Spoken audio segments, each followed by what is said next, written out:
Hello everyone, हम class 6 विज्ञान NCERT को स्टडी कर रहे हैं।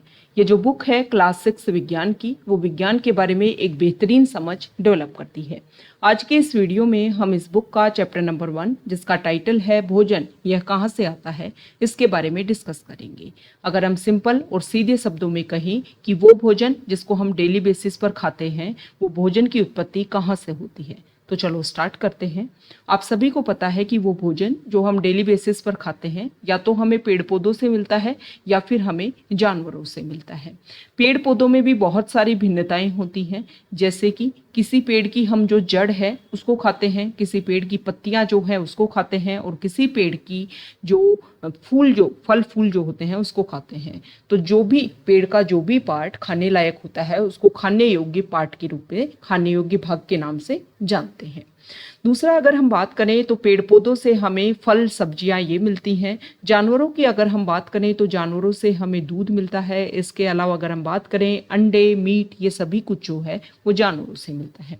इसके अलावा हम हमारे भोजन में शहद जो है उसका भी यूज़ करते हैं। अब ये जो शहद है वो हमें कहाँ से मिलता है? आप सभी को पता है, आपने पेड़ पौधों के ऊपर मधुमक्खी के जो छत्ते हैं वो देखे होंगे। मधुमक्खियाँ क्या करती हैं कि जो फूल जो होते हैं उनका जो मकरंद जो होता है, जिसको मीठा जो एक तरीके से रस होता है, मीठा रस मकरंद जो होता है, उसको वहाँ से लेती हैं फूलों से, और फिर उनको अपने छत्ते में जा कर के एक तरीके से सिक्योर करती है, ताकि उस जो मकरंद है फिर उसको शहद में वो बदल देती हैं, और फिर शहद में बदल करके उसको स्टोर करती हैं, इकट्ठा करती हैं, ताकि पूरे वर्ष भर फिर उसका यूज कर सकें। ये इम्पोर्टेंट बात है कि जो शहद है उसका फॉर्मेशन, उसका निर्माण किस तरीके से होता है। तो मधुमक्खियां जब इस मकरंद को यहाँ पर स्टोर करती हैं कि खाने के रूप में इसका पूरे साल भर यूज़ करेंगी, क्योंकि जो फूल हैं वो साल भर नहीं रहते हैं। तो यहाँ पर हम क्या करते हैं कि इस छत्ते को तोड़ करके, मधुमक्खियों को दूर करके, फिर यहाँ से मधुमक्खियों के छत्ते से जो शहद जो है उसको हम इकट्ठा करते हैं। तो शहद का निर्माण जो है वो इस तरीके से होता है। अब हमने ये तो देख लिया कि इंसान जो है वो खाने के रूप में क्या खाते हैं, लेकिन अब हम ये डिस्कस करेंगे कि जो जानवर हैं वो क्या खाते हैं। आप सभी के घर में कोई ना कोई पालतू पशु होगा। अगर हम शहरों में बात करें तो लोग जो है डॉग, कैट, इन सभी को पालते हैं, कुत्ता, बिल्ली। और अगर हम गाँव में बात करें तो वहाँ पर भैंस, बकरी, गाय, इन सभी को पाला जाता है। तो आप इन सभी को देखते भी होंगे कि वो क्या क्या खाते हैं। तो इसी के बेसिस पर यहाँ पर जो जानवर हैं, जो जंतु हैं, उनमें कुछ भिन्नताओं के आधार पर उनका वर्गीकरण किया गया है। जैसे कि वो जानवर जो केवल पौधे और पाद उत्पाद, मतलब पेड़ों के जो उत्पाद हैं उन्हीं को खाते हैं, उन्हें बोलते हैं शाकाहारी जंतु। या फिर वो जंतु जो दूसरे प्राणियों को खाते हैं उसको बोलते हैं मांसाहारी जंतु। और कुछ जंतु ऐसे भी होते हैं जो पेड़ पौधे भी खाते हैं और दूसरे जंतुओं को भी खाते हैं, उनको बोलते हैं सर्वाहारी जंतु।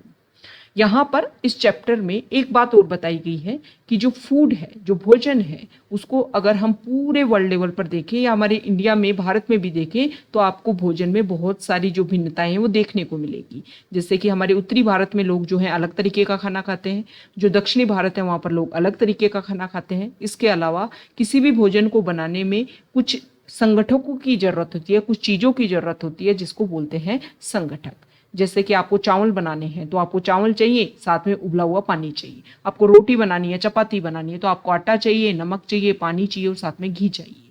इस तरीके से ये सारी चीज़ें जो है वो उसके संगठक हो गई।